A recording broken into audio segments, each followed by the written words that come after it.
So, good morning, y'all.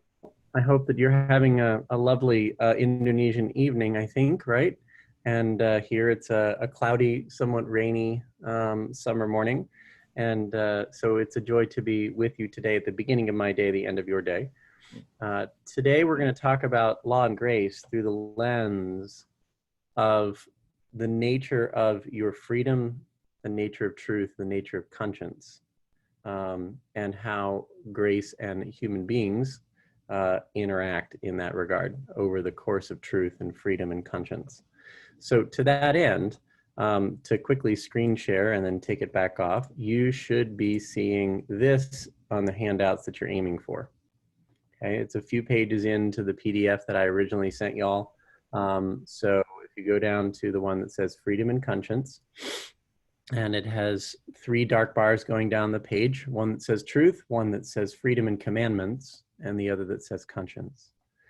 So if you can find that spot, and as I mentioned last time, the fill in the blanks I found to be effective when the content is very detailed, and you don't need to take lots of notes because that makes it hard to listen to the next thing that's being covered.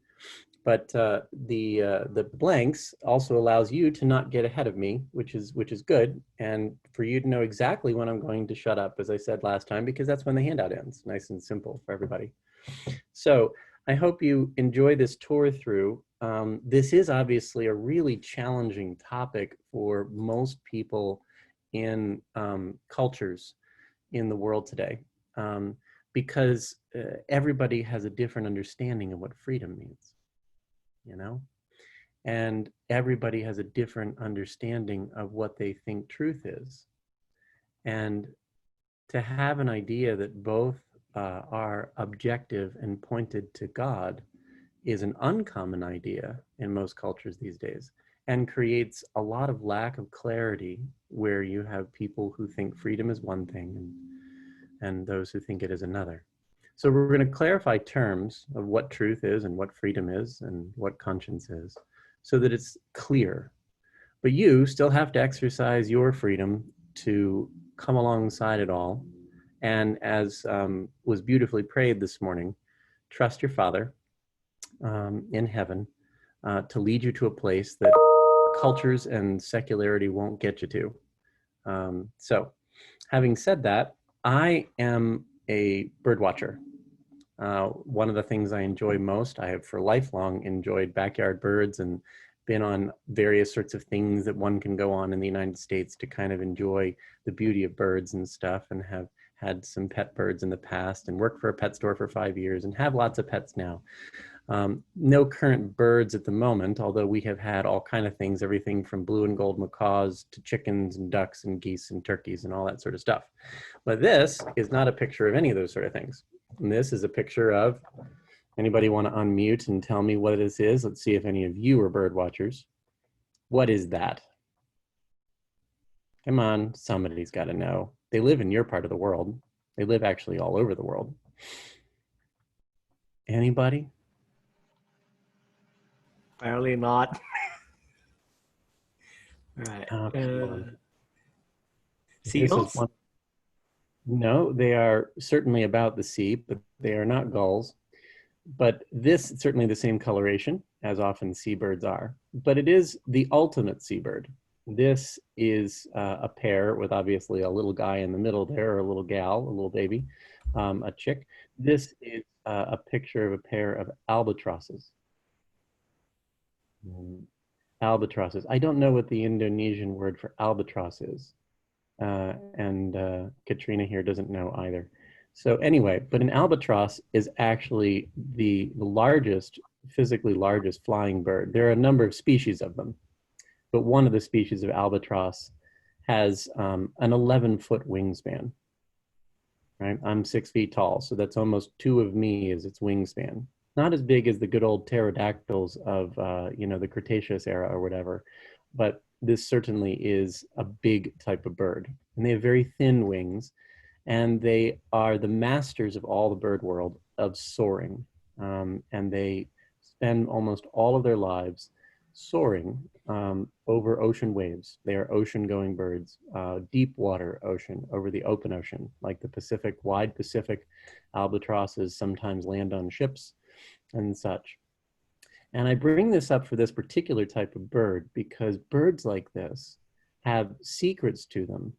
You think about it, over the wide course of the Pacific, how do you navigate if you don't have a GPS system, or you don't have a star compass, or you don't have the ability to use something that would tell you, a Siemens chart or whatever, or other instruments that would measure your location?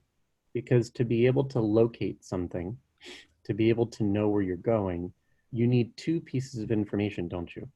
You need to know currently where you are,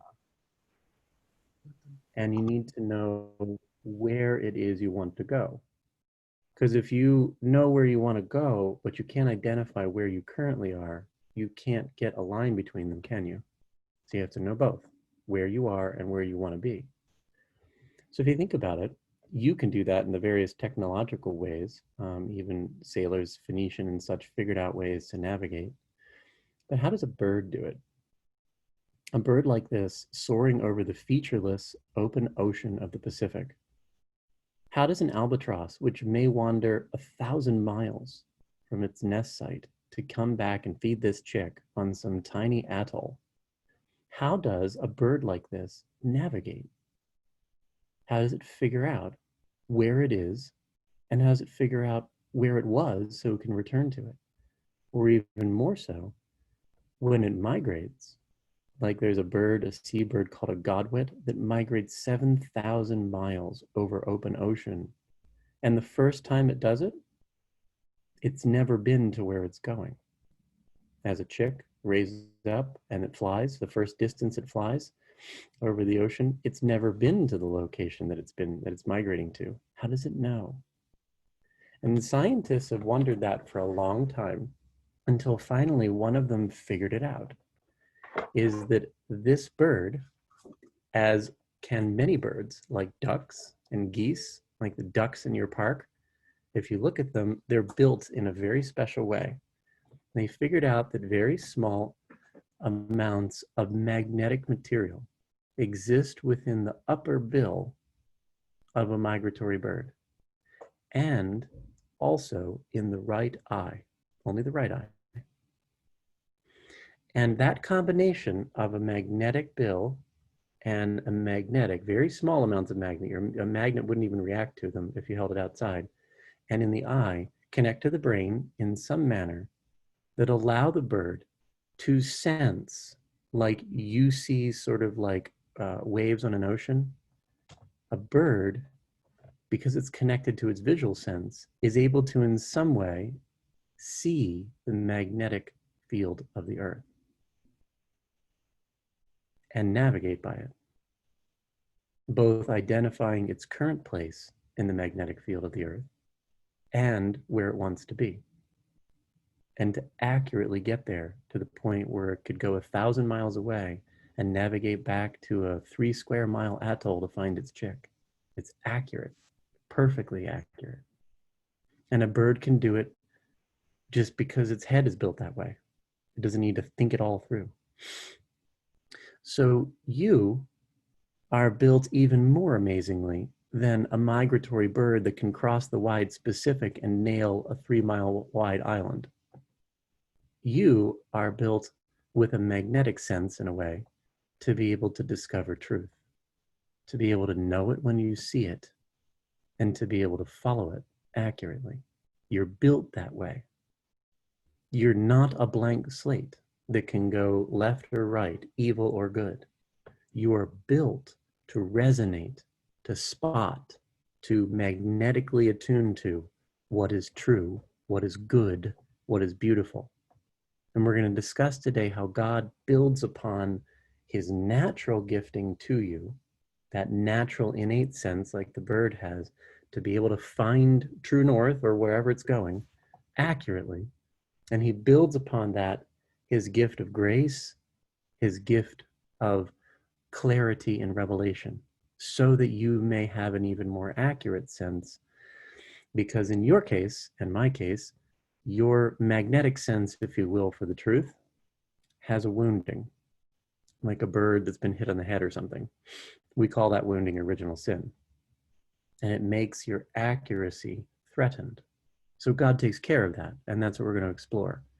But the one thing I want you to see as we begin this is that what he has done is building upon a natural gifting to you so that it rings true with you when you find truth.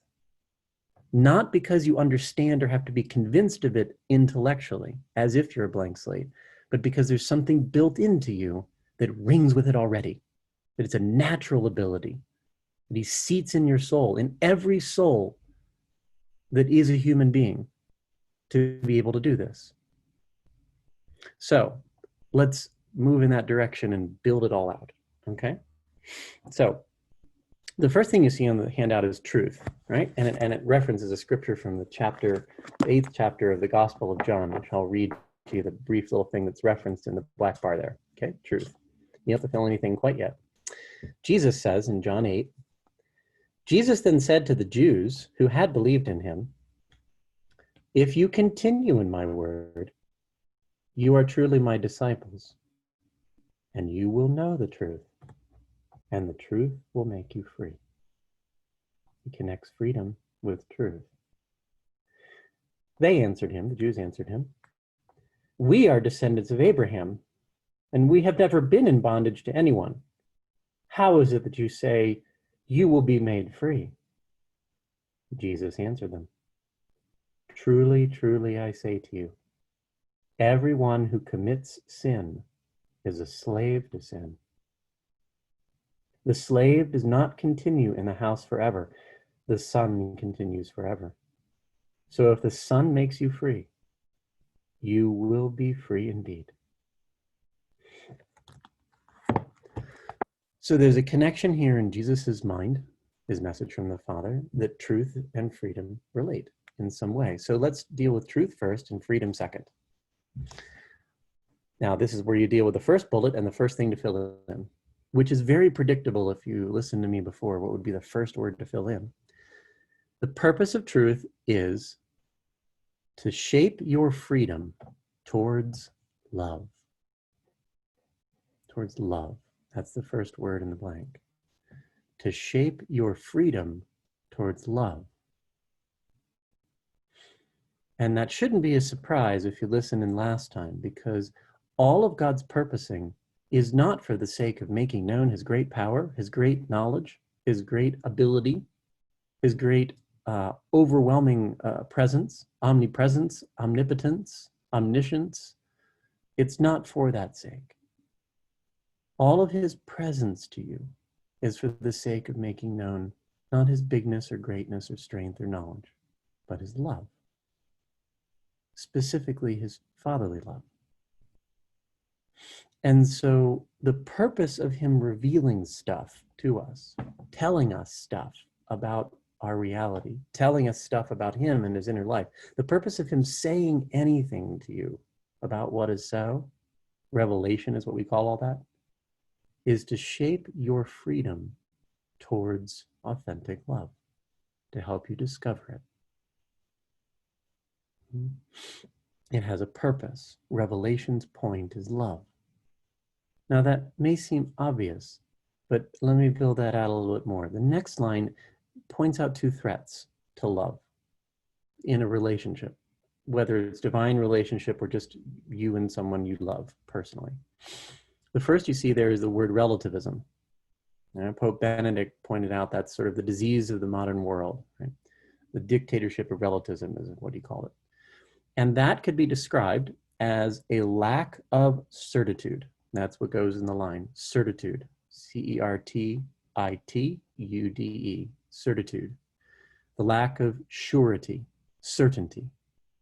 That's what relativism is. Relative means there's nothing that is actually sure, no firm ground for real, nothing that is really true. And then the other threat to relationship is skepticism, which is the next thing, which is a lack of trust. That's the second word. And if you think about it, these two things, a lack of surety and a lack of trust are the two great failings of Eden. They are the two great things that were sins, became sin for Adam and Eve. Because when Satan tempted, the thing that he tempted on was, are you sure that this tree is bad for you? Are you sure that that person that said it to you, God, your Father, can be trusted in this regard? He challenged certitude and trust. And that, of course, as you know, for anyone that you love, are the destruction points of relationship.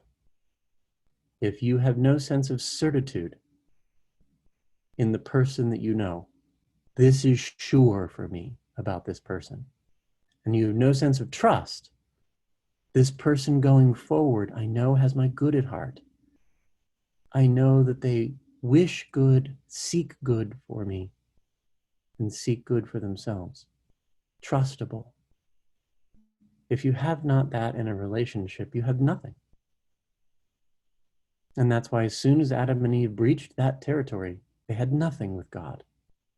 And God, not out of punishment, but out of natural consequence, had to put them out from his presence because they had done that first.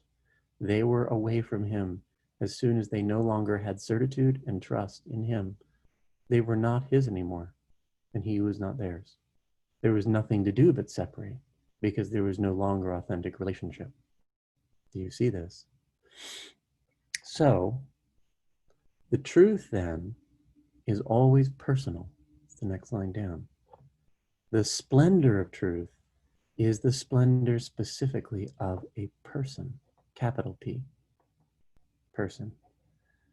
Why truth is wonderful is because it leads you to something better, bigger, more important than being in the truth. It leads you to trust. Trust is a higher good than truth. Truth is its servant. Only if you trust someone, only if you see something that is truth and follow it, do you reach a point of trust of someone, which is the greatest gift of a relationship. It's what makes for peace and joy in a relationship. I trust this person, right? And so all that truth has to do to is not, in the Catholic Church's eyes, just about believe in a certain set of rules, believe in a certain set of tenets and ways that we want to explain things to you, a certain set of understandings that you have to agree with or assent to. It is all that, but it's not mostly that. The Catholic Church's teachings, all of the things that she shares and says and reveals through God are meant to restore you to what Eden lost, to trust in a good Father. That's what the purpose of truth is, to lead you to trust. Now, having said that, this should awaken in you a core instinct. And the line there is the word finding. Finding truth has something crucial to do with your eternity. Finding truth has something crucial to do with your eternity. That may seem obvious to those of you who have been raised in the Catholic Church and breathed her air forever in your life so far. But for someone outside of it, this isn't obvious. Why? Because they're not necessarily particularly concerned with finding out what's true in their life, because they've made no connection between that and their eternity. So why does it matter? If there's no connection between the importance of finding truth, seeking it and getting to it, then it has no bearing on whether you go to heaven or hell or your happiness or even the reality of eternity, unless you make a connection between the finding of what is so, what is true, what is real, and what you will be, who you will be with, the state of your joy in eternity. Then there's no urgency to finding the truth if you've not made that connection. If it's got no bearing on your forever, what's the rush? Why do you need to even bother with it at all? Which leads people to not be particularly concerned about others, their friends, their family, who are out of the truth because they've made no connection to whether it matters. If someone's not quite getting it or whatever, if there's no connection to anything beyond, why have any urgency to try to fix it or try to help?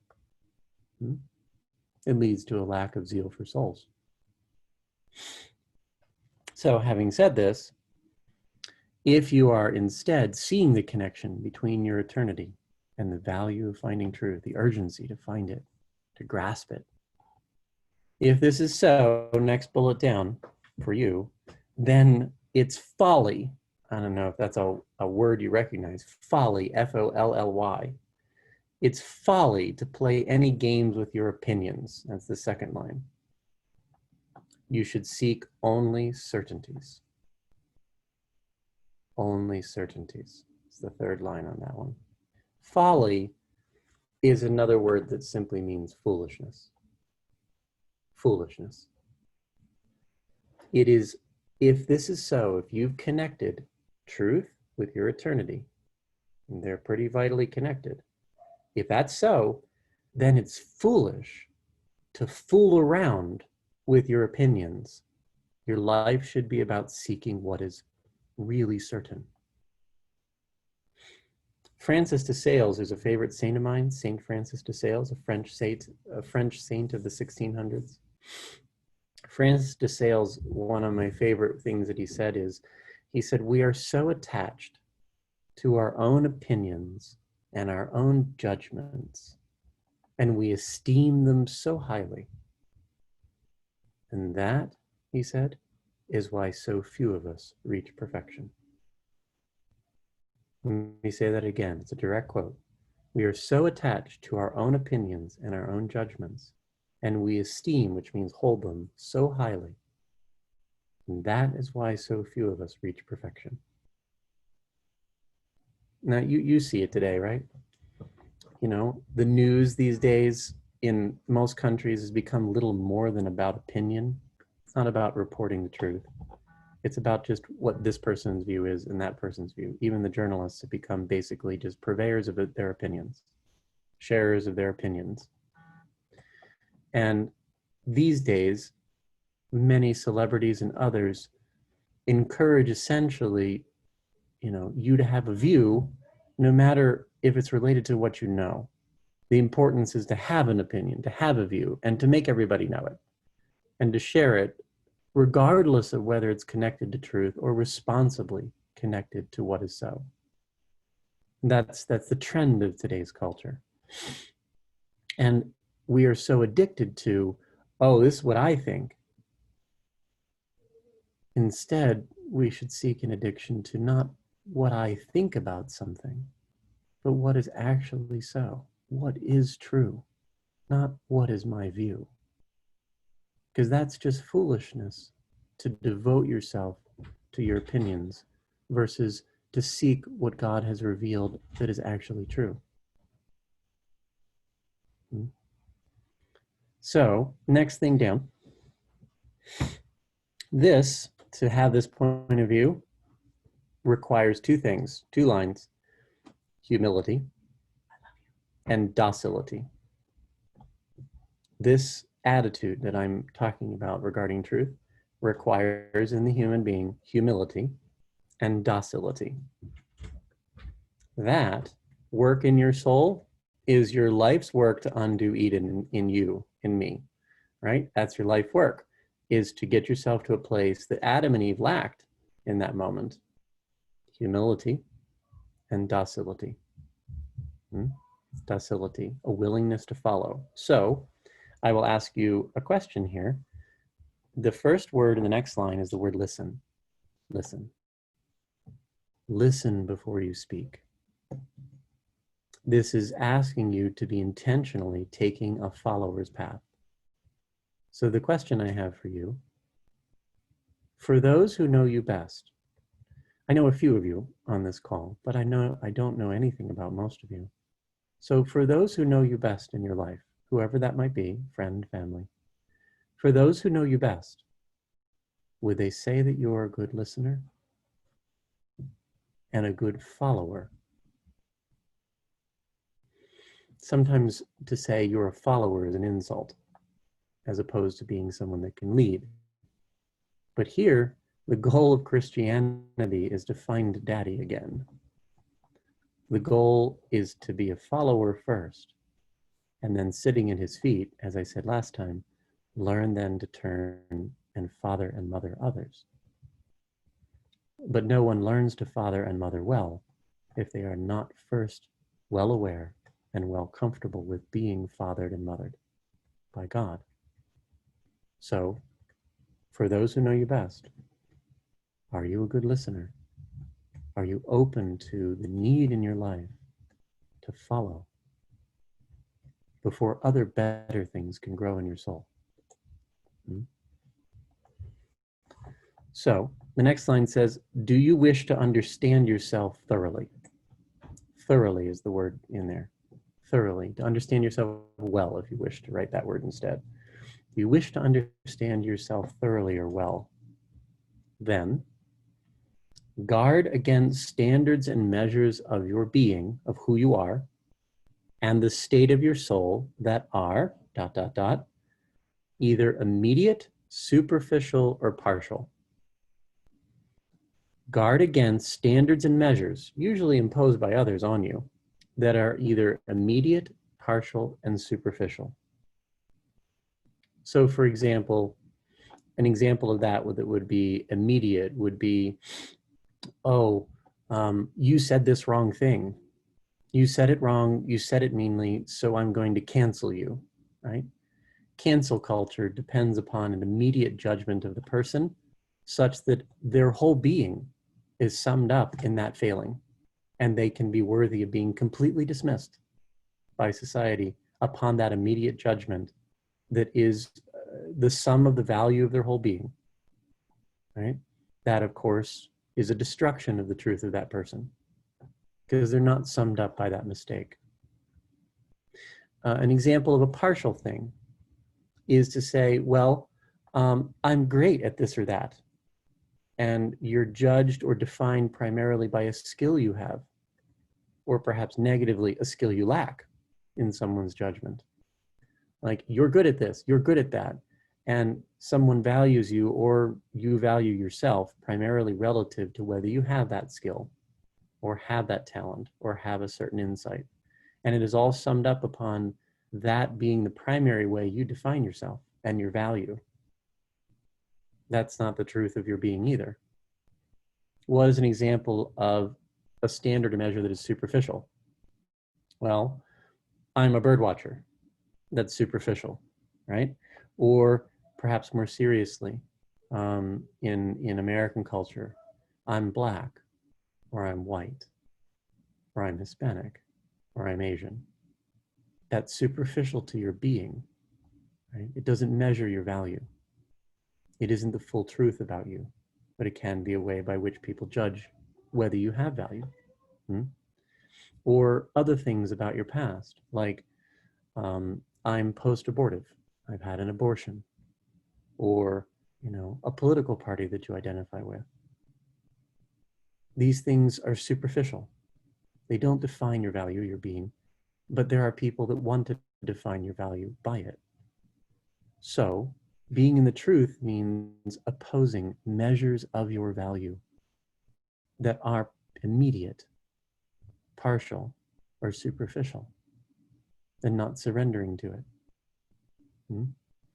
In regard to sin, which often defines people, Pope John Paul said it this way: your value and your worth is not determined by the sum of your sins, but instead, you are the sum of the Father's love for you. You are defined, your value is relative to whose you are and what he says you can become. And so God alone, next bullet down, sees the truth of you. God alone sees your truth, who you really are. And his love is never about compromise. The word never goes in the line. His love is never about compromise. He never once in your life, your daddy, has seen you in an immediate, partial or superficial way. He has never misjudged you. He has never covered over you with an opinion that isn't true. He has never, in seeing who you really are, he has never thought anything other than I would send my son to die for you. He has never seen you another way. That you are worth, apparently to him, every drop of his son's blood and all its attendant suffering. You are worth it to him. That alone defines your true worth. That is the truth of you. The result of seeing this about yourself, two results. Number one is adoration is made easier. The word adoration is what goes in the line. Adoration is made easier, more natural. You know, sometimes we think adoration is primarily about a monstrance up on an altar. And that, of course, is adoration, right? It's the devotion of adoration, the liturgical form of adoration. It's beautiful, it's wonderful, you should do it. But you can get distracted by taking that word adoration and making it only liturgical, as if it's all about a monstrance. Remember what the root of the word adoration is. I adore you. It's a lover's word, not firstly a liturgy word, right? If you actually see the truth that the Father loves you to the worth of his son's life, to get you back, to get you into his embrace. And he wants you not just for a little while, like some poor friend might, but he wants you forever. He wants you with an ever always wanting. If that's true, if that's what daddy's really like, which he is, how could you not want to adore him in a loving way? How is that anything other than the very definition of adorable? What child would not love a father like that?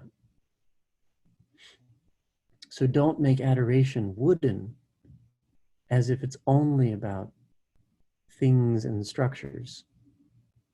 It is about a child loving a father that loves you that way.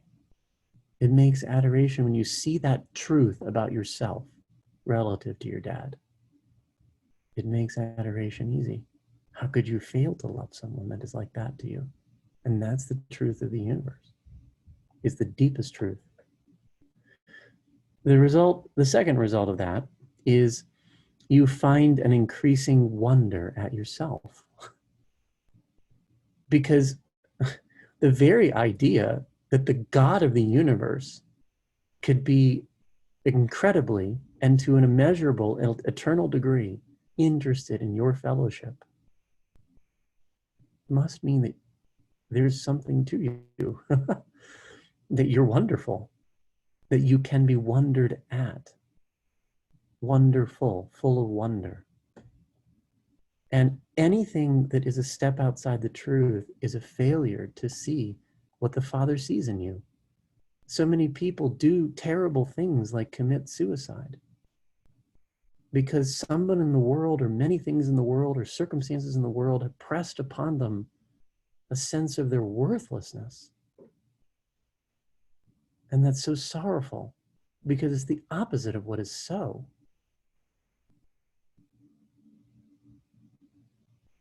That they are filled with wonder in God's eyes. That God wonders at you. He even says it directly. He says, you are fearfully and wonderfully made in the Psalms. So to sit in truth makes the two fundamental things of your life easier. To adore and fall in love with God, and to see the value of yourself. That's truth. It is allowing your freedom to move towards love of God, and in a very important way, love of yourself. Because humility does not mean I'm nothing, I'm nothing, I'm nothing, I'm nothing. That's what humility. No, humility is a synonym for the word truth. It is seeing what is true about you. It is seeing that you are a sinner and wounded and struggling.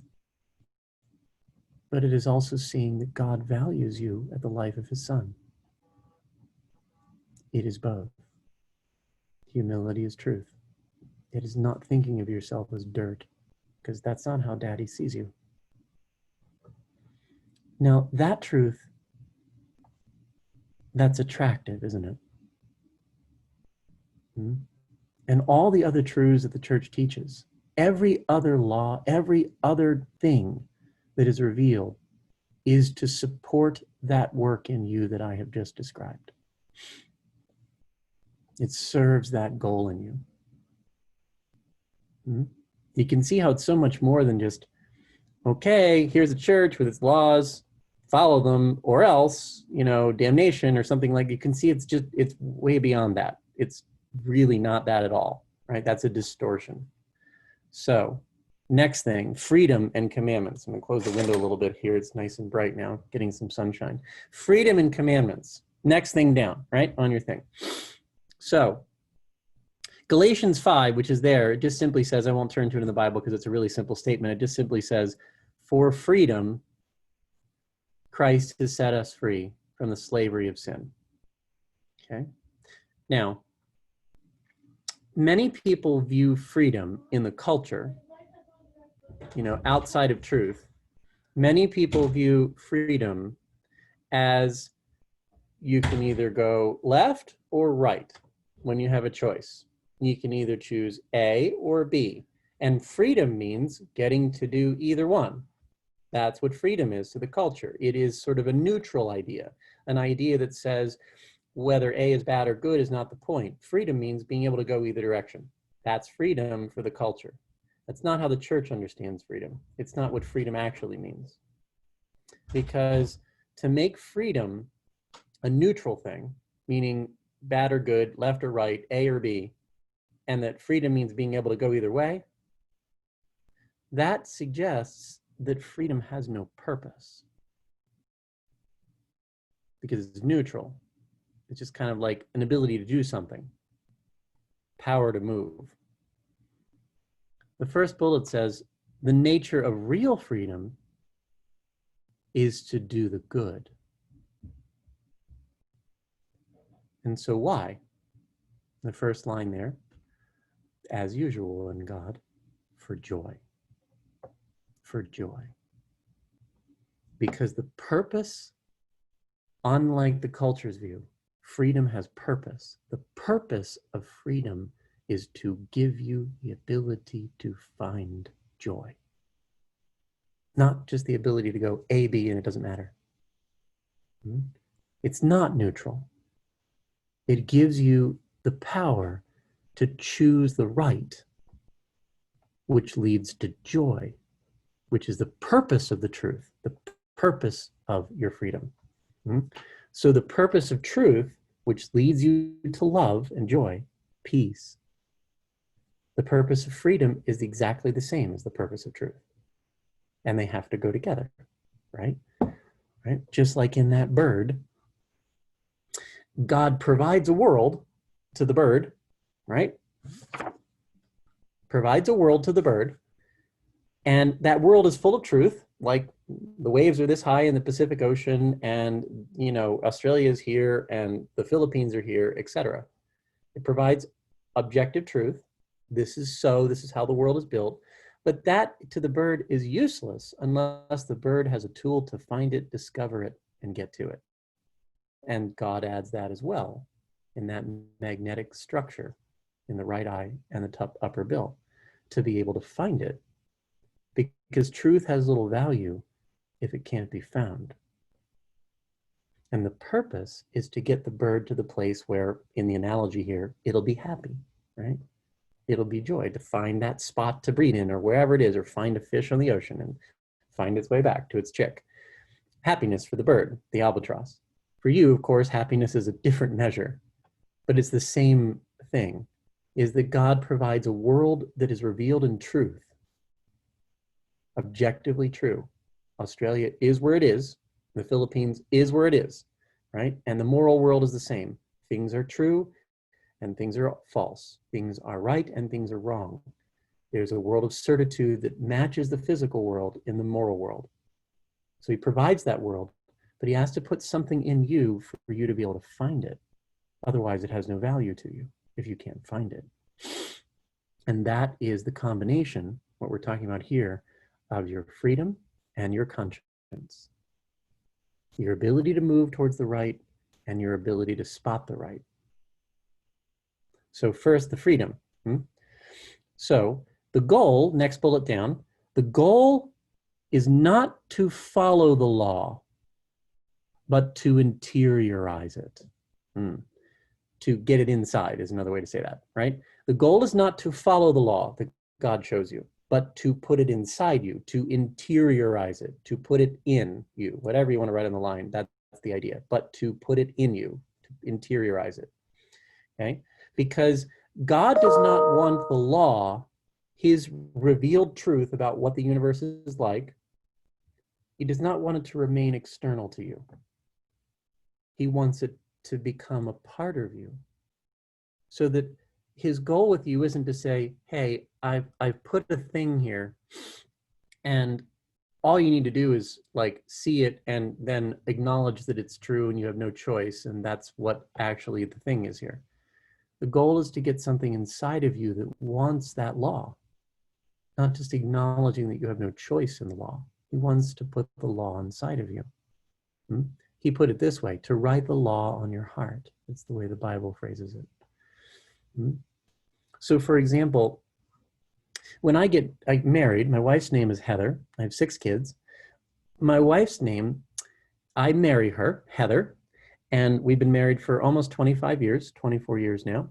And if you'd say, okay, I've entered into the law of marriage, right? And marriage has certain rules about it, you see, that are true.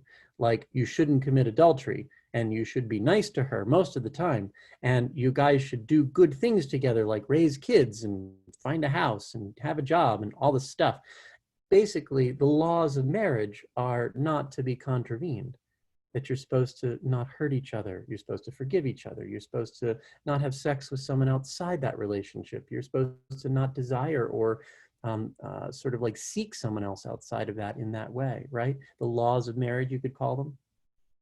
Now, if you thought what it means to be married is to just simply acknowledge all those rules written somewhere on some wall in my house, and that's what it means to be married, is to say, okay, I'll obey those laws written up there today. Now, you'd say, like, that's absurd. That's not marriage. Marriage is to want to obey those laws.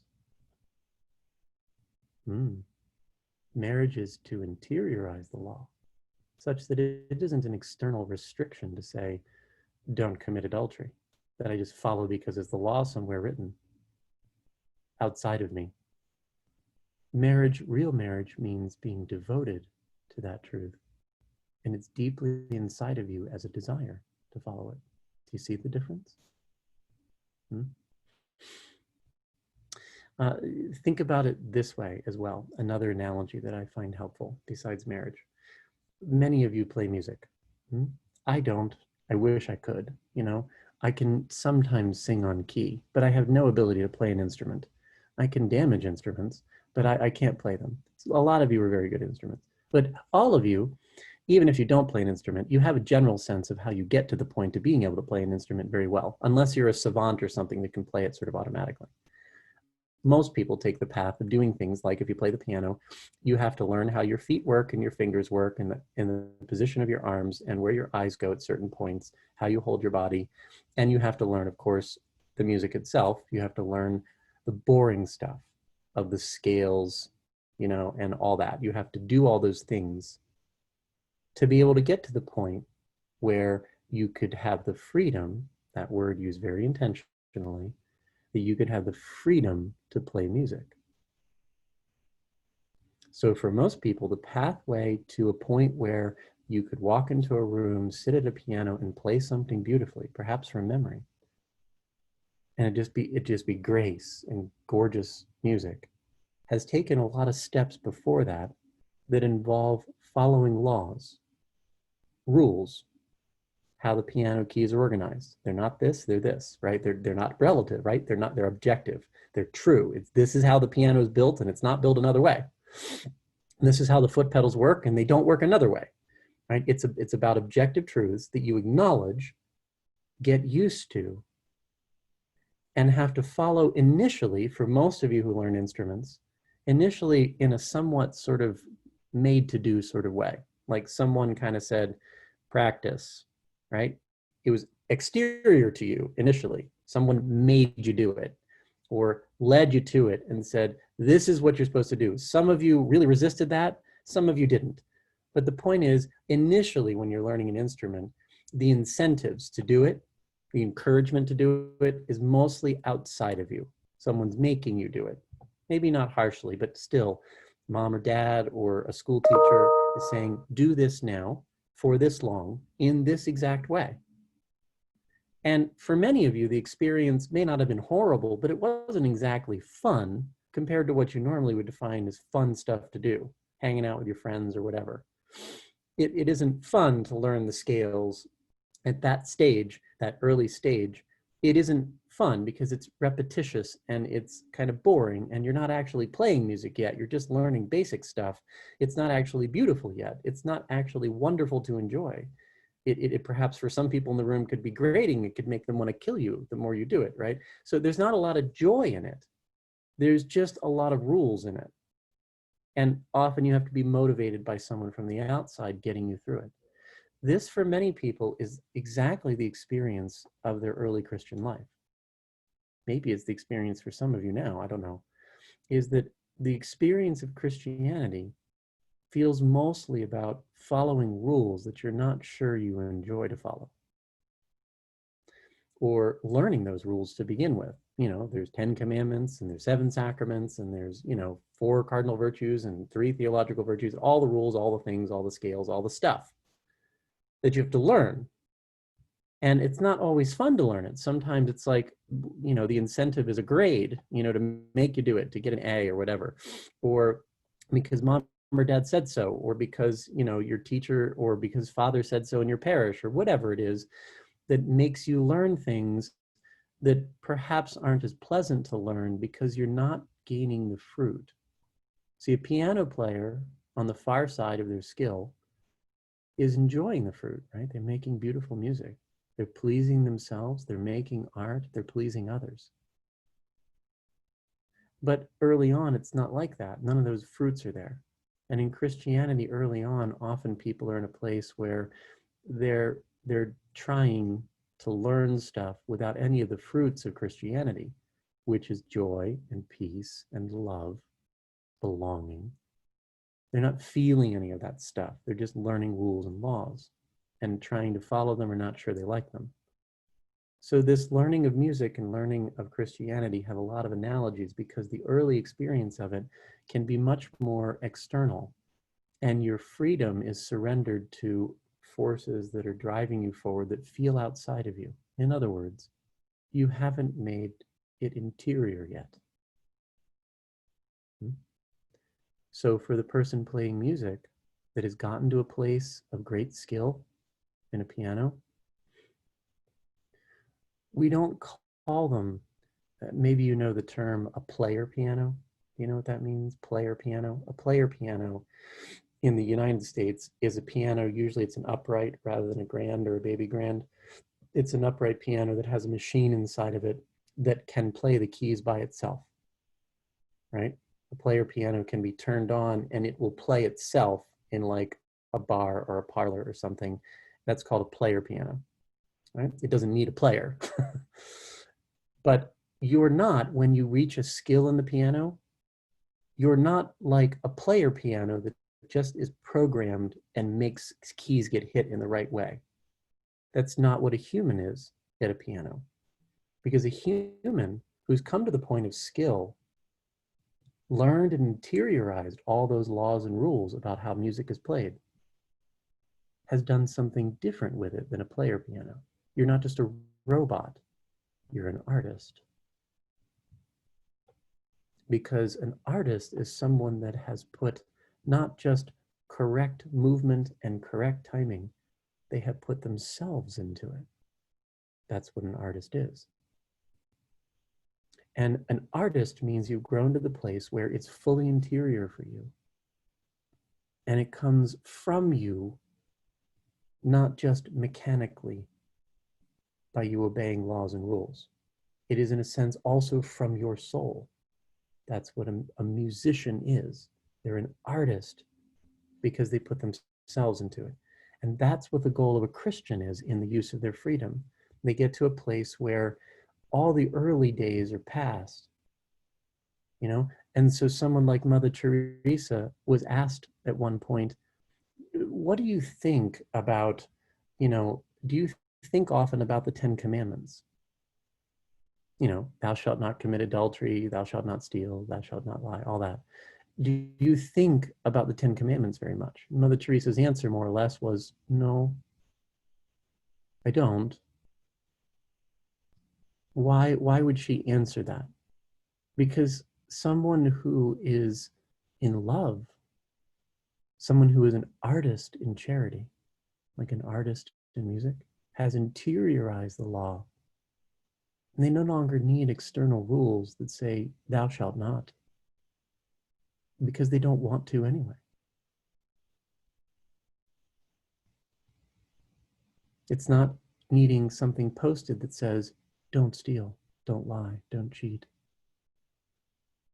They don't want to anyway. They're past the point where they have any desire to contravene the law. They have become an artist in love. And love is past the law.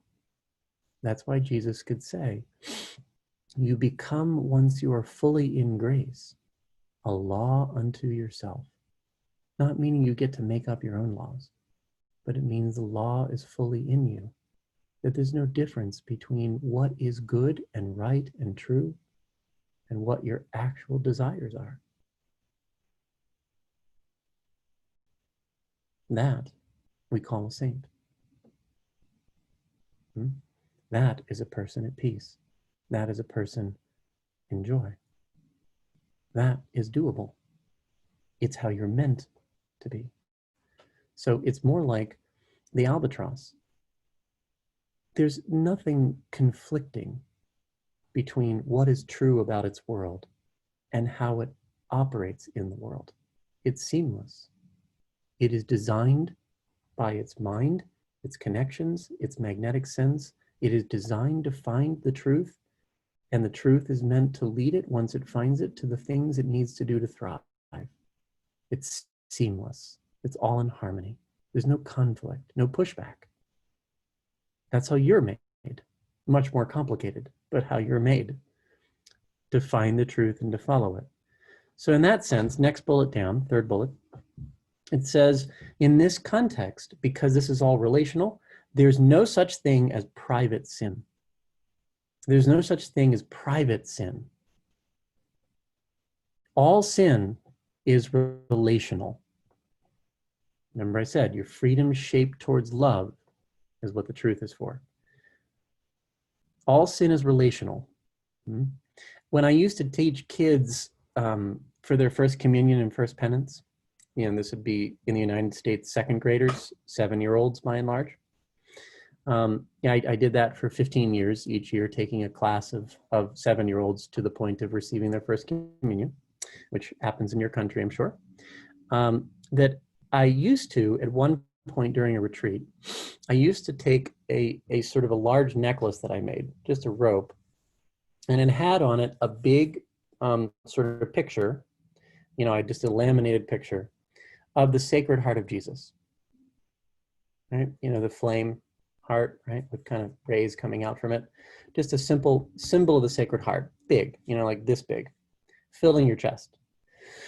And it had a rope around it. And I used to pick a kid, one of the 7th graders each year, from the group of them, 20 or 30 or whatever there were. And I knelt in front of the child, in front of their parents and everything like that. They were there for the retreat. And I knelt in front of the child and I put that around their neck so that the Sacred Heart was facing me around the child's neck, sitting on its chest, on the child's chest.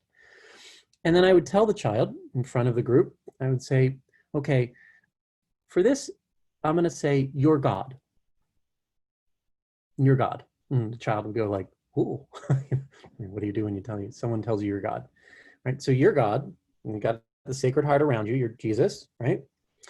And I'm a person, I'm a human that you're trying to love. And I would kneel before the child, just like at because I'm over 6 feet tall, so I had to kneel to be at eye level, not kneeling to adore, but just kneeling to be at eye level. And I would kneel before the child and say, okay, I'm a human and you're God.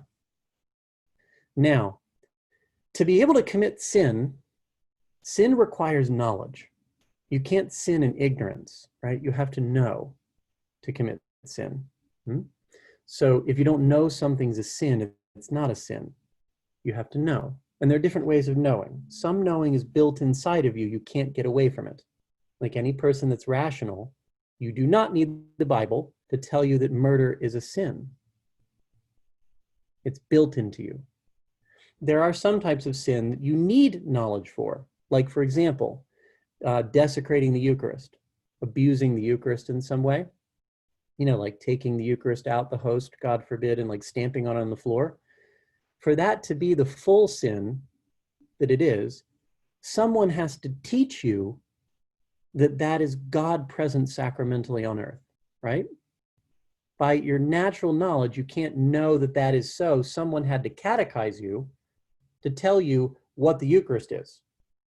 They had to add some knowledge to you. It's not innate. Do you see the point? So for certain sins, to be fully the sin that they are, someone has to teach you something to make you aware, to break through your ignorance. Get that? So some things, by your natural understanding, we call it natural law. It's the first time I've used that term.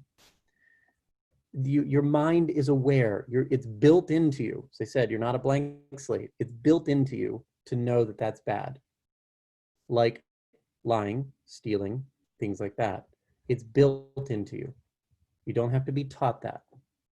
It's innate to your nature. It's pre-loaded into your soul by God. And some things have to be taught to you to become sins. So you're aware. So of those two things, I would hang this little thing around a girl, boy, and say, you're God, and I'm a person. And that means I'm looking at you. That's why it was important I was at eye level, looking right at them, just a foot away from each other. And I said, I'm seeing you, which means I know who you are, because sin requires knowledge. So I see you. And this, I would say to the child and the gathered audience, this is what every sin actually is, because it requires knowledge.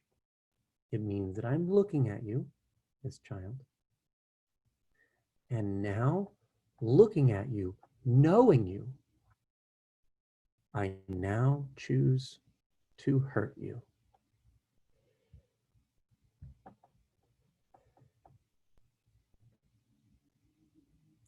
That is what every sin actually is.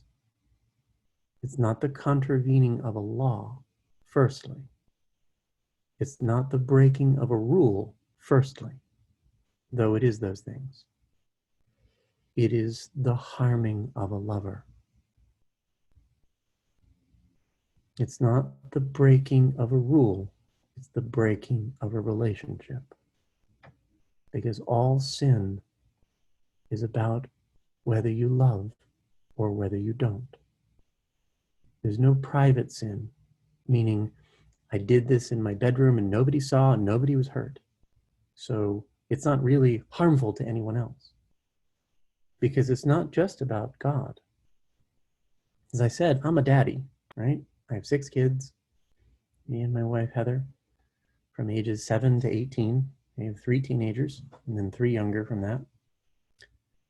Any sin that I commit whether or not they know about a sin, whether or not they see it, private, any sin that I commit takes me out from under grace. Any sin that I commit, however anybody has knowledge of it, harms my ability to be the father, the husband that I'm supposed to be, because it takes me off the path that I'm supposed to be on to be able to love them well, serve them well, lead them well. It takes me off the path. Any sin of any kind damages them. Whether or not they know about it, it hurts them intentionally. Because anything that is taking me off the pathway of right and good is a harming of the plan God has for me to serve and love their souls generously. It hurts my fathering. It hurts my ability to be a good husband and every other role I have under God's gifting. It harms it, wounds it. If it's mortal, it destroys it. And that is the case just as much for you. Many of you don't have children yet, or husbands or wives yet. But all of you do in another way. All of you have a vocation, whether it is to marriage, religious life, priesthood, consecrated, lifelong single without that. All of you have a vocation. All of you have a calling for your good, for your joy, for your peace. And right now, some of you aren't in the form of that or the final state of that. You're on your way to it. Any sin that you commit now, let's say when I was in the US Navy at the age of 19, before I was married, before I had kids, any sin that I would have committed at that time harmed my future mission that was indeed in God's eye, but wasn't yet in mine.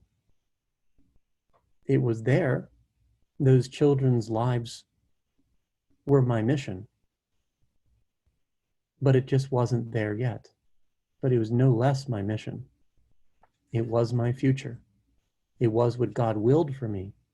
And any sin that I committed at that time was just as much a sin against them as if I'd committed it after they were born. In other words, you live before God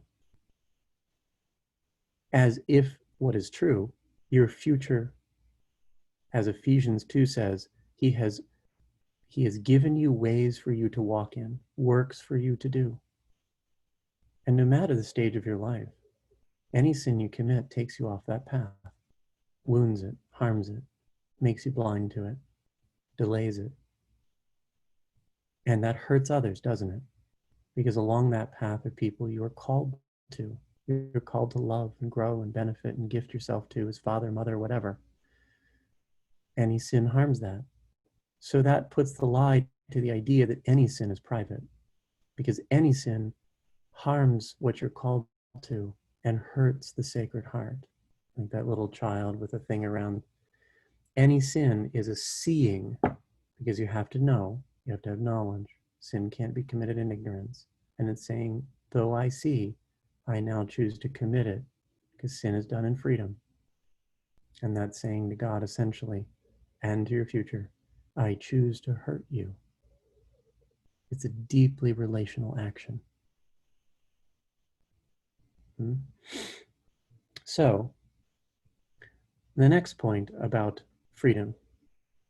For all time, for all souls, this is the next bullet down, intrinsic evil is real. I don't want you to substitute another word for that because that's an important way to say it. Intrinsic, I-N-T-R-I-N-S-I-C. Intrinsic. Intrinsic means by its very nature. It can't be separated from it. You know, an idea of subjective evil would be its opposite. It may be bad or good, depending on the circumstances, depending on whether you feel it's bad or good, depending on who you are, it's bad or good. That's not how evil really is. Evil is intrinsic. Its nature is badness. It's not because someone has an opinion that it's bad, or someone feels that it's bad, or has an emotion in regard to its badness, or thinks it might be bad. It is bad because it is actually bad, not because anyone's view changes that fact, or any time or era or age in history. If it is bad, it is bad. For example, let's say I'm ready to have breakfast. And a lot of times in my house, we have breakfast, we have cereal, right? Cheerios or whatever. I don't know what you have there, right? But cereal. So I often have to get it for my 7-year-old son who can't reach the top of the fridge where it's kept. I have to get it down for him so he can eat, right? Get the cereal down for him. And so let's say instead I reached for a box and I accidentally grabbed another box, right? And I looked at it and I said, this one says rat poison, not Cheerios. They're about the same size, the boxes, about the same weight. So I pour him some cereal and some rat poison cereal, right, instead.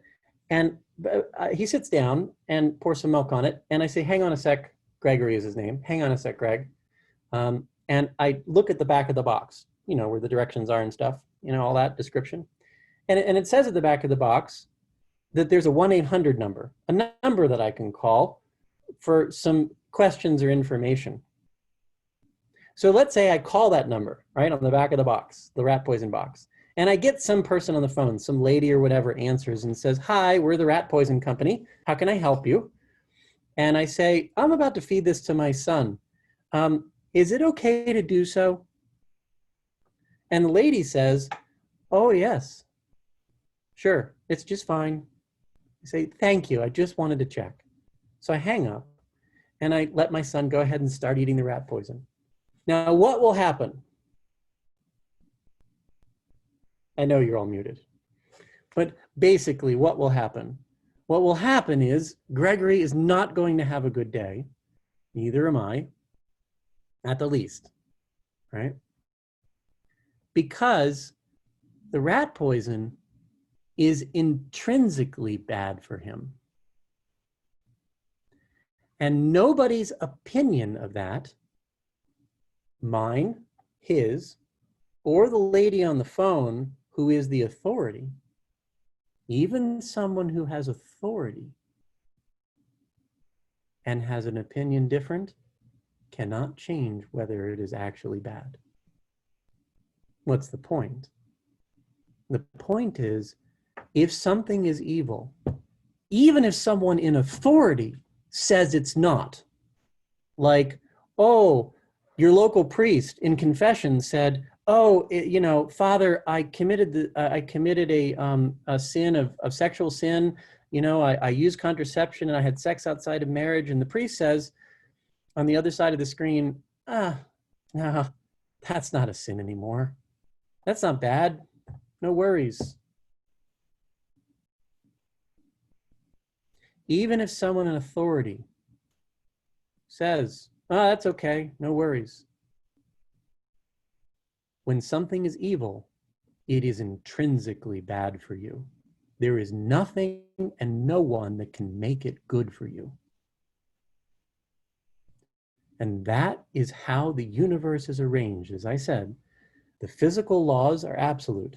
I can, as much as I want, stand on top of the building that I'm sitting in, which is 3 stories high, this bedroom, and I could, as much as I want, have the strongest opinion possible that I don't believe in gravity. And then in that strong conviction, walk off the edge of the roof, and what will happen? The physical laws will not pay any attention to my strongly held opinions. And I will go down as hard as someone who believed it. The moral laws of the universe are arranged the same way.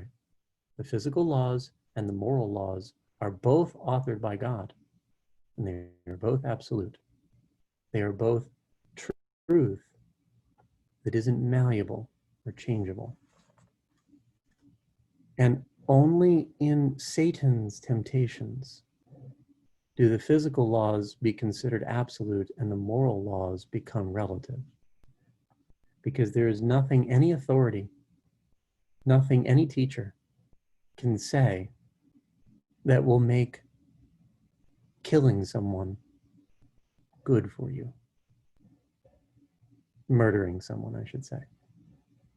There is nothing that can make the rat poison healthy. If it is bad for your soul, in other words, why is a moral law bad when it's bad? It means essentially, what's the goal? It's bad for love. It's bad for the goal. It's bad for building in you what will make you joy and happy and peaceful. It's bad for those ends. It's not bad because God says, I'm powerful, therefore I declare these things good and these things bad, and you can't do anything about it because you're not as big as I am. That's not how he arranges the universe. It's not arbitrary. He arranges the universe such that all things that are goods, authentic goods, and all things that are bads, authentic bads, either trend towards building in you love and peace and joy, or don't. And nothing in the universe can change it. And you wouldn't actually, if you understood it, want it to change. It all depends on the goal. Okay? So, the next line down, God's laws are not arbitrary, meaning random, applied because of power.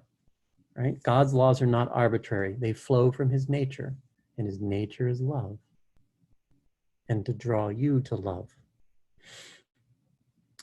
The next bullet down, God's laws are given because sin darkened our awareness of the natural law. This is a really important point. God's laws are given because sin darkened our awareness of the natural law. So, as I said to you, you can't help but know that murder is wrong. You can't get away from it. It's built into you to know it. You can pretend you don't know it, but it is built into you. It's part of the natural law, sort of your programming, right? God's laws are given. Why would you say, okay, if murder is wrong and I know it, why does God bother to publish a commandment against it? Thou shalt not kill. Why does he bother?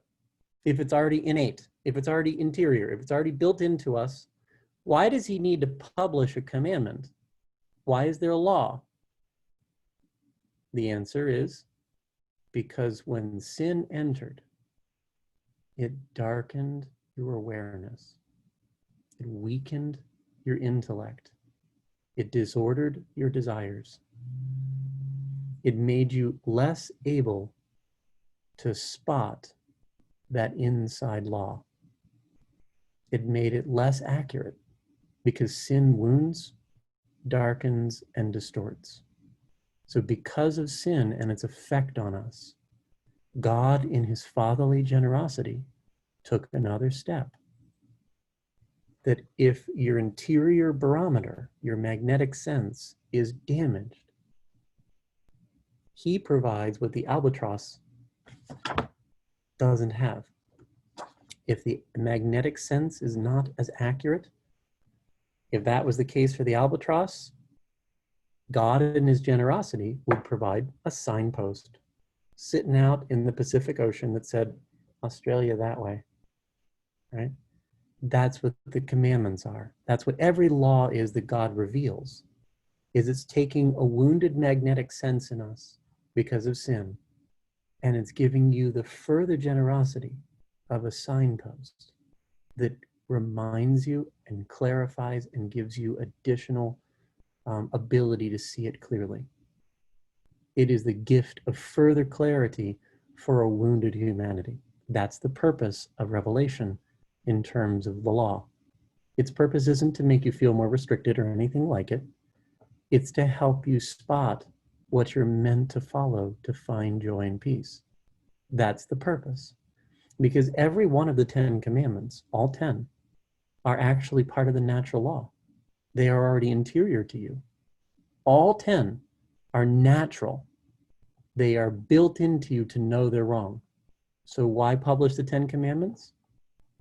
To help you spot it despite your woundedness. It's an act of generosity. It's an act of further caring for a wounded child. That's what it actually is, as opposed to anything the culture would try to do to law and make it our enemy. So you could say it this way, as it summarizes there.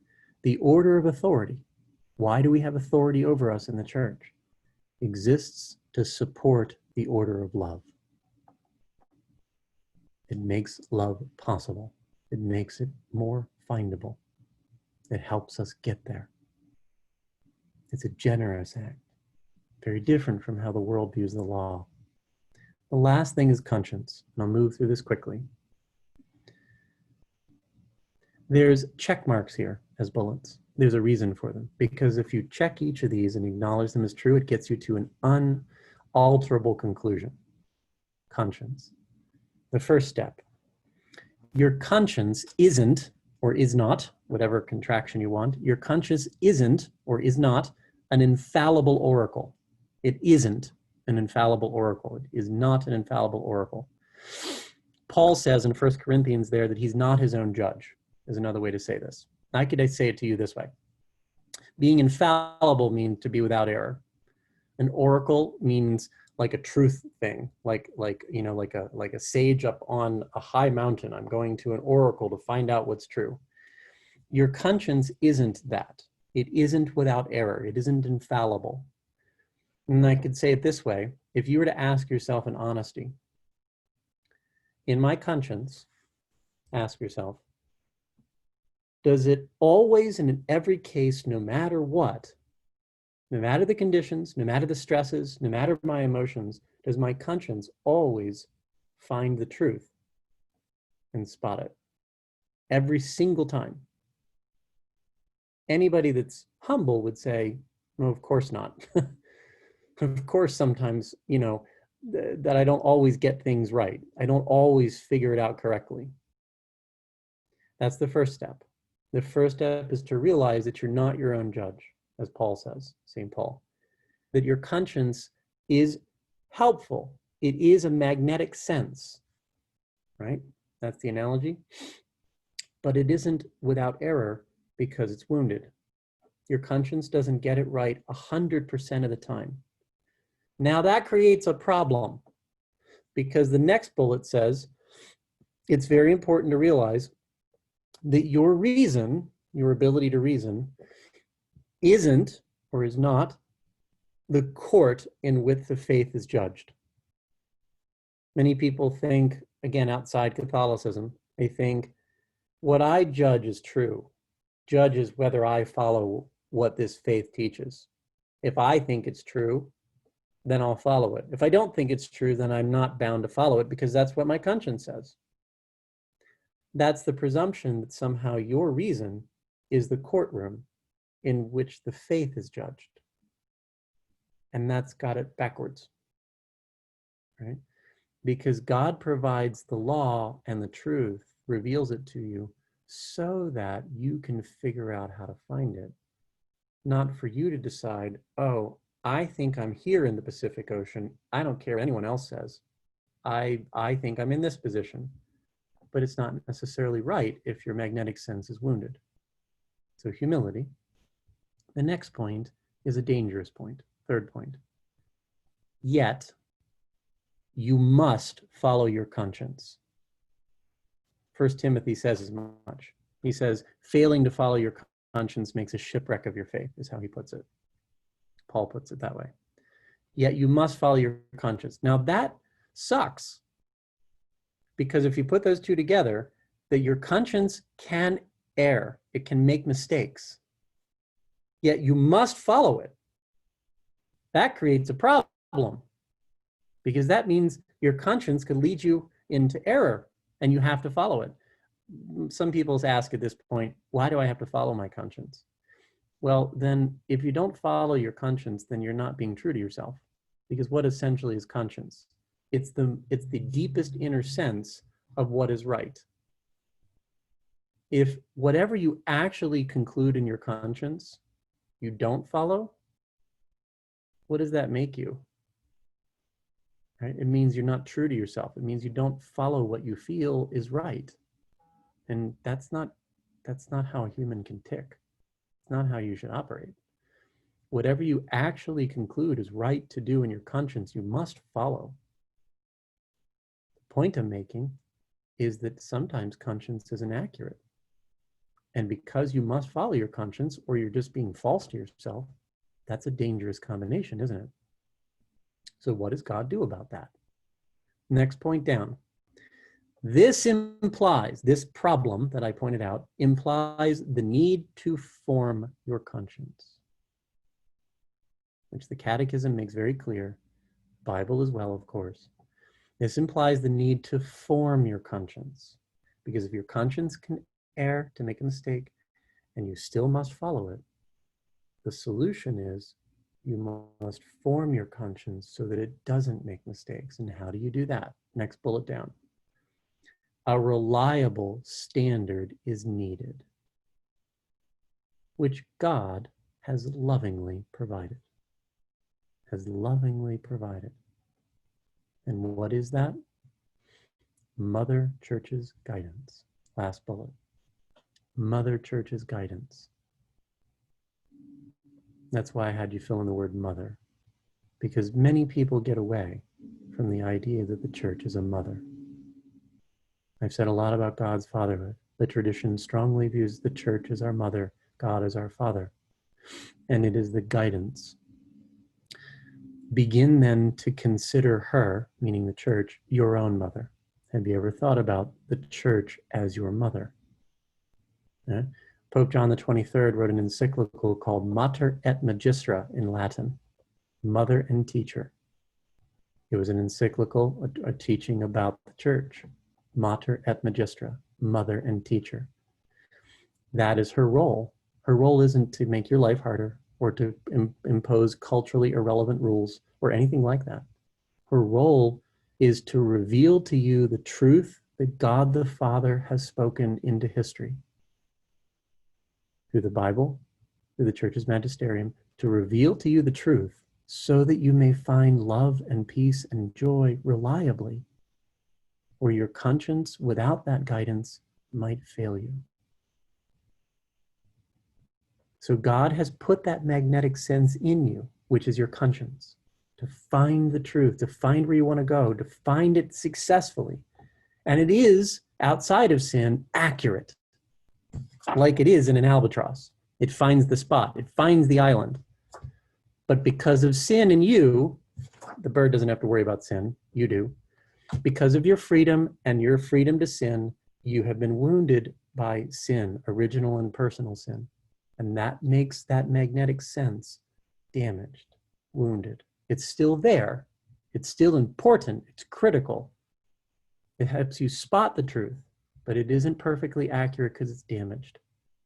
So God provides the gift of the law and the teaching of the church to provide you the reliable guide so that that magnetic sense can be accurate. It forms your conscience.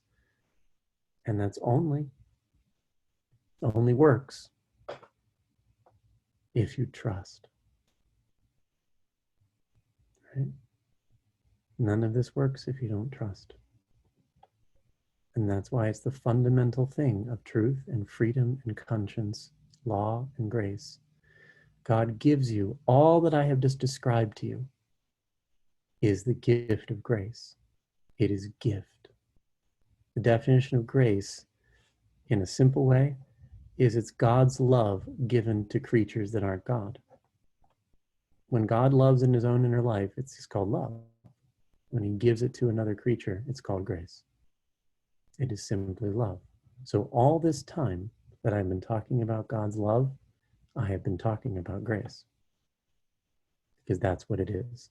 It is this, if you will, dispensation, as we call it, of grace that makes truth, freedom, and your conscience all seek the same goal, which is to be in that love reliably, safely in Daddy's arms, at peace, at joy, forever.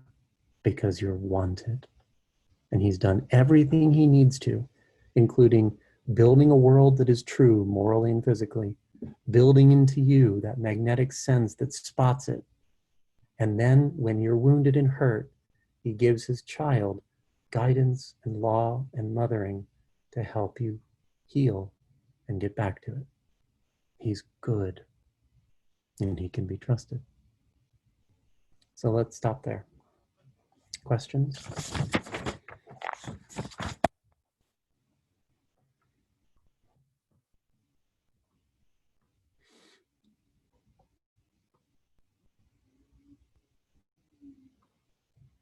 Okay. All right. Sorry. Thanks, Bill. Anyone would like to ask a question? If I'm not mistaken, I saw a question right there.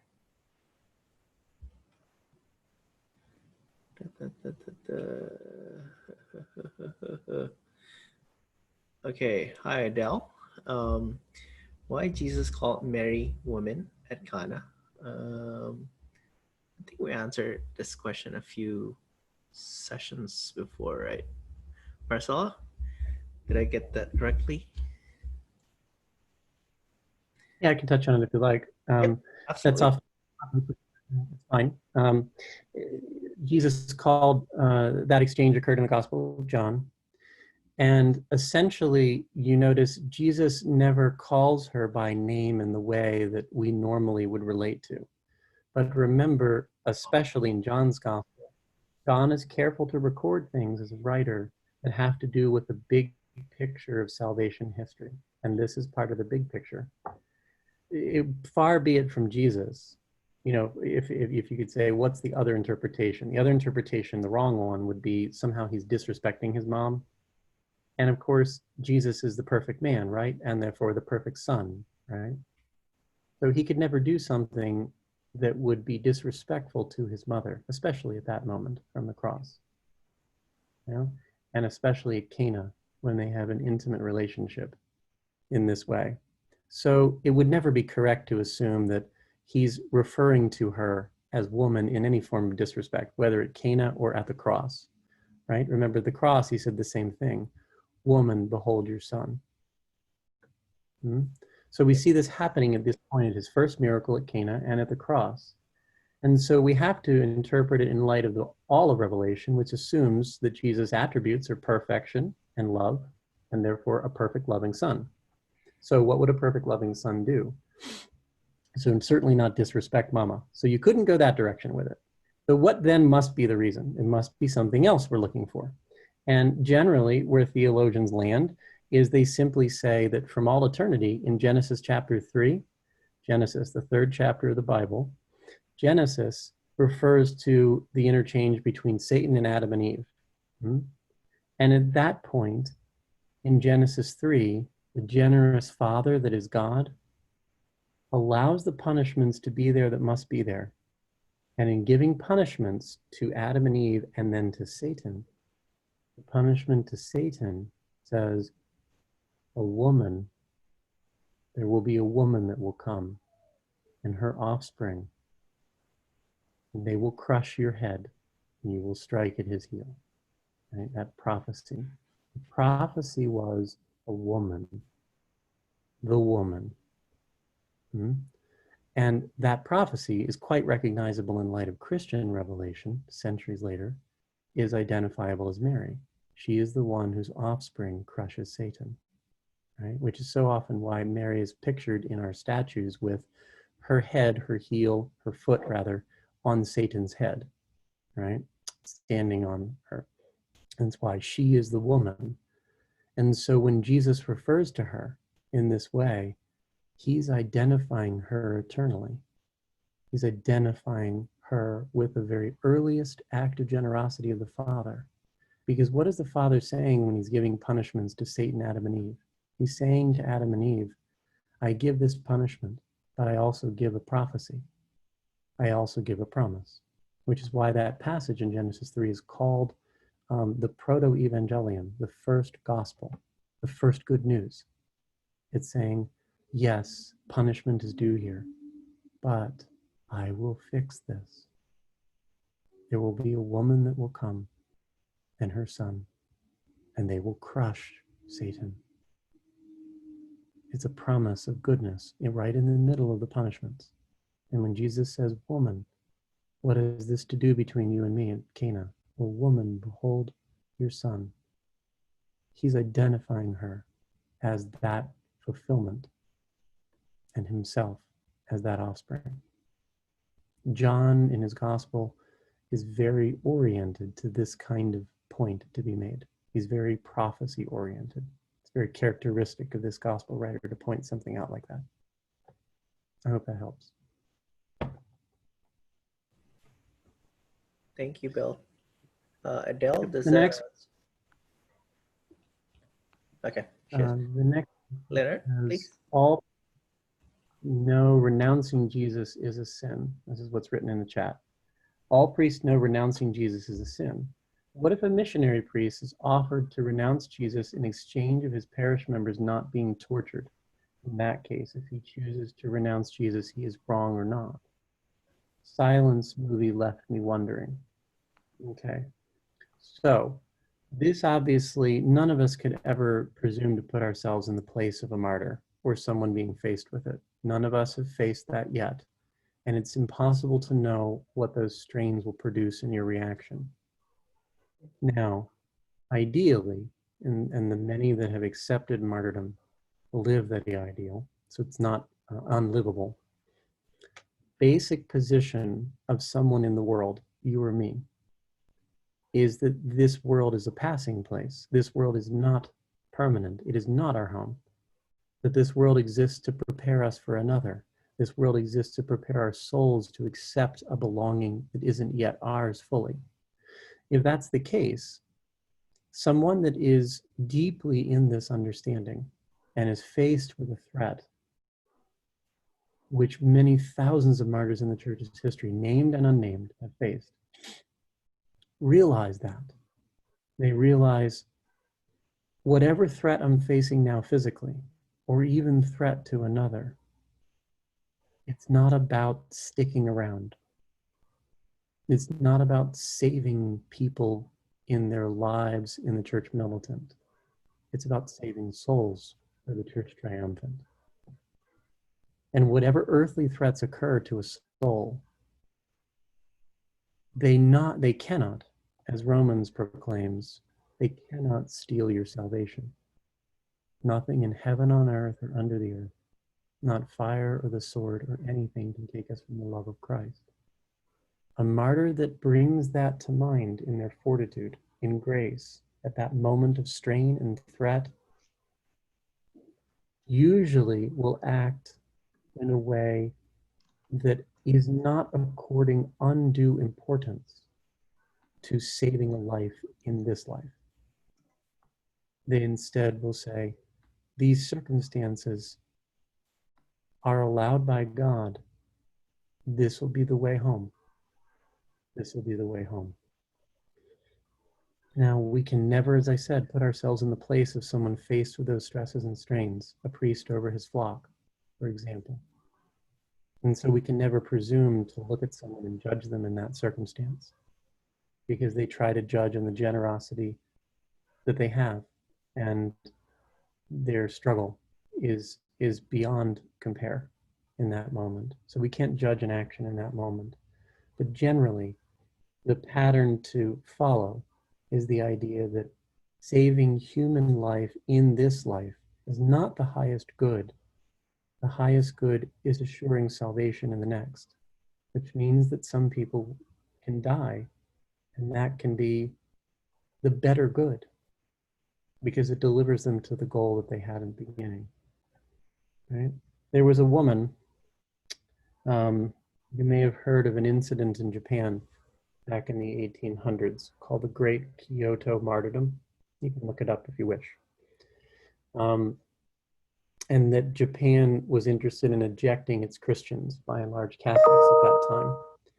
And it did so by crucifying many on a beach, and then by persecuting many by burning them at the stake, hundreds. Observers differ in the numbers, but it was clearly perhaps as many as 10,000. And one of the martyrs, whose name has come down to us in her children's names, she was to be burned at the stake with her children, among many. And she had young children. It often brings me to tears to read the full story because I can relate to it as a parent. And as her children were tied up near her, and one of her children was tied with her, her 4-year-old tied with her to the stake, and the faggots started to burn, you know, the things that they put at the base to start the fire up. The ropes released enough on one of her children, I think a 9-year-old daughter of hers, and she in the fire ran to her mother. They were going to burn to death. And the child said, "Mommy, mommy, mommy, what do we do?" And the mother's answer was not any mindset of preservation in this life.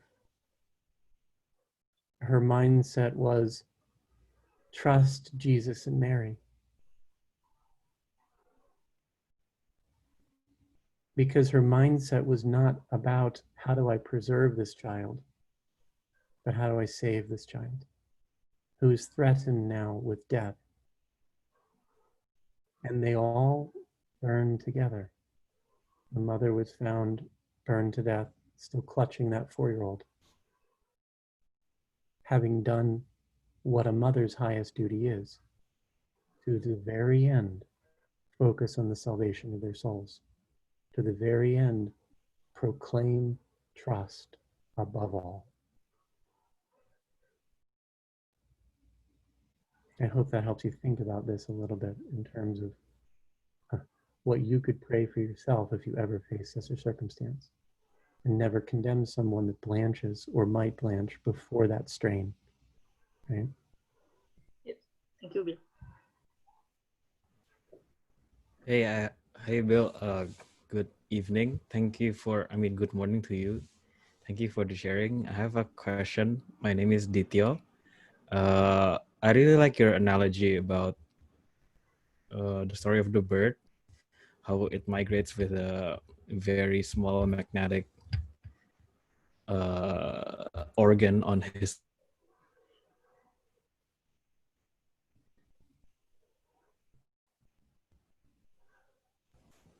I think we lost it, Hello? Sorry? Okay. Would you mind repeating the whole thing? Yeah. Yeah. Thank you for your sharing, and I really like your analogy on the bird. Question that expand on the point. God's law are giving because sin darkened. God's law are giving because sin darkened awareness of nature. Hope this explain why sin 6. I have a question that expand on the point. God's law are giving because sin darkened awareness. Okay. Rainy, if you don't mind, we'll start with Ditya first, and then we'll continue with yours. Yeah. Yeah, sorry. I'll repeat again then. I'll just go straight to the question then. You said that our like spiritual compass is broken because of sin, and my question is then, is there going to be any point in our life where it will be fixed and can never be broken again, or it will always be, or there's always that risk of being broken? And maybe to put it in the perspective of the saints, that we know that we should follow their example, because they are like concrete examples of humans that achieve holiness in their life. Well, I would let's go back to the musical analogy here. Once someone has achieved a place of mastery in the piano artistry, can they make mistakes in playing? Yeah, right. It's a lot less common and a lot less egregious or serious, right? They tend to make fewer mistakes, and mistakes that are smaller. And this is a good answer to where it's at. That's the approach to sainthood.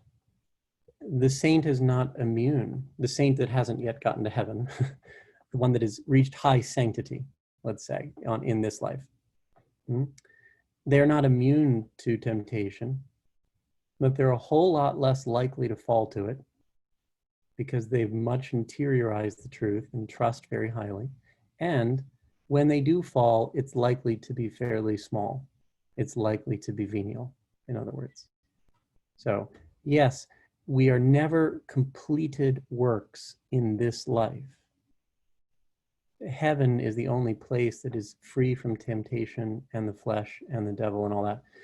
But in this life, you could compare it to the possibility of the Blessed Virgin Mary. Was Mary temptable?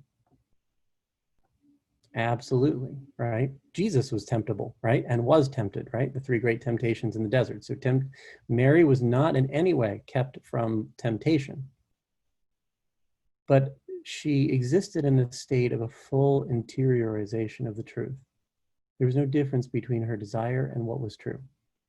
And that's what's being healed in us, is there's a difference between what we want at points and what is true or good or giving us joy. And that's what gets healed in a saint, is the two come together. What we want and what is good become the same. And when you're in that spot, you're a lot less vulnerable to serious temptation. It's always possible, but it's a lot less frequent and a lot less serious, usually. Okay, thank you. Okay. Oh, okay. And then we have Edith. I have a question that expands on the point.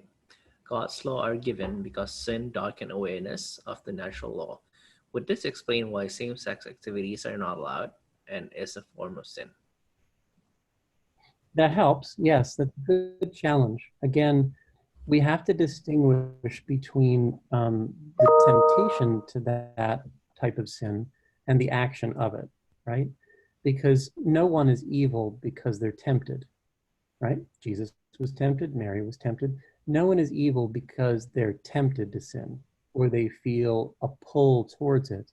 No one is evil because of that or doing a sin because they're tempted to sin. Temptation and sin are not the same thing. So a feeling of a homosexual temptation is not an evil action. Doesn't make you bad. Doesn't make you a sinner. To be tempted doesn't make you a sinner, because temptation is common to all. So that's the first important thing to distinguish, that being tempted does not make you bad. Now, if I'm tempted to commit adultery against my wife, okay, that doesn't make me evil, but to act on it does. It makes me having chosen an evil thing. It makes me, put another way to substitute the word evil, perhaps to understand it more clearly, it makes me do something that hurts who I am, who I'm called to be, and what will give me joy and peace. It hurts that for me to commit adultery. It damages people around me, my wife chiefly, my children, their trust in me. It does harm in every direction. And it also leads me away from what will be joy-giving. This is essentially what is the act of trust in the church on what Jesus, what God the Father has revealed about sexual sin of any kind, not just homosexual sin, but heterosexual sin outside of marriage and adultery within marriage. These are all forms of sexual sins. See, homosexuality is not a special category of sin that is especially bad, right? It is something that, for example, if I, being heterosexual before I was married, if I'm promiscuous and have sex outside of marriage, it's the same measure of sin as someone who commits a homosexual marriage or a homosexual sin. It's the same fault, it's the same action, it's the same failing in the soul of giving into something in my body which is not good for my soul and its pathway to joy, right? It's no better for me to have had sex outside of marriage with a woman than with a man in that sense. There's different character to it, different disordering that's going on. It's different in a certain way, but it's not like somehow someone who is homosexual is a worse person than other types of people. That's a wrong attitude to have. So when you're looking at something that is any sin and any sex outside of marriage, whether it's heterosexual or homosexual, it's considered something that is not helpful to have someone reach a place of peace and joy, because it's putting the highest gift of self, which is your physical gift to someone else, your highest vulnerability physically, at the service of lesser goods than an eternal forever bond. It's saying, I give myself to you with no reserve for the sake of building the kingdom of God, which is why marriage is given. And it's saying, I can do this great gift of self for something lesser than those goods. So the problem with homosexual sin is that it misses the purpose of sex, just as heterosexual sex misses the purpose of sex. Is sex pleasurable? Yes, for the most part, right? Not in every case. Is sex pleasurable? But is pleasure the reason for it? Or is it just the side effect of it? You could say it this way. What is the purpose of eating? To nourish you, to be able to get up and do what you need to do, right? Is eating pleasurable? Yeah, some, for the most part, not always, right? Is the reason you eat pleasure? I'm making a distinction between the side effects and the purpose of something. So if the purpose of eating is to nourish you and get up and do what you need to do, right? To make you run, that's its purpose. It can be pleasurable, but you don't confuse the two and say, the reason I eat is pleasure. Because if you do, then you edge towards, if that's all you ever think about, you edge towards a sin, which is called gluttony. Haha. When does eating become a sin? When it focuses solely on the pleasure as the only goal and removes the purpose, or even goes against the purpose, because gluttony damages its nourishment to you. It makes it not nourishing, it messes you up. It starts to screw up your body when you eat too much or eat the wrong stuff, because you're focusing on the pleasure, which is the side effect, not the purpose, which is the nourishment. Whenever you do that with anything, it messes up the human. So let's take another example. Why do you sleep? What's the purpose of sleep? To rest, right? Yeah. Purpose is rest. The purpose is rest, to get up and do what you need to do. Is sleeping pleasurable? Yeah, for the most part, right? Not always, but for the most part, right? It's a side effect.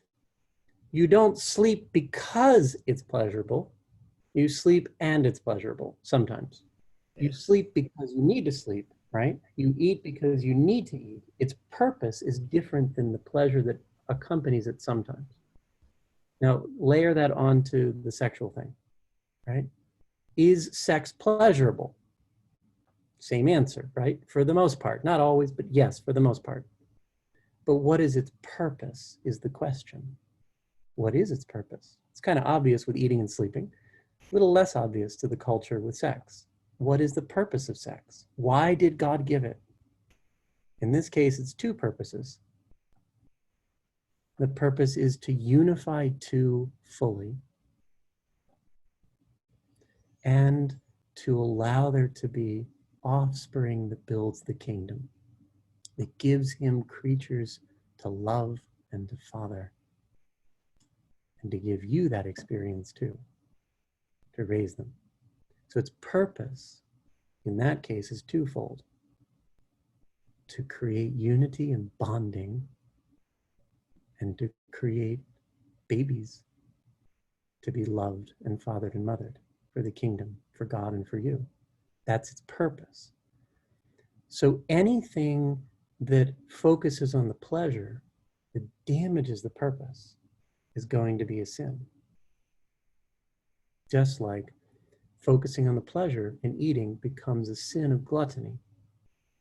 focusing on the pleasure of sleep only when it no longer is in need of rest, we call what? We call that a sin too. The sin of sloth. Aha, right? So it becomes a sin when you focus only on the side effect and damage the purpose. So sex is the same. When you focus only on the pleasure, which is fine and good and beautiful, but if you make that the end and ignore its purpose, which is to bond to people and to bring about new life, then it's a sin. Whether it's heterosexual or homosexual, it's a sin.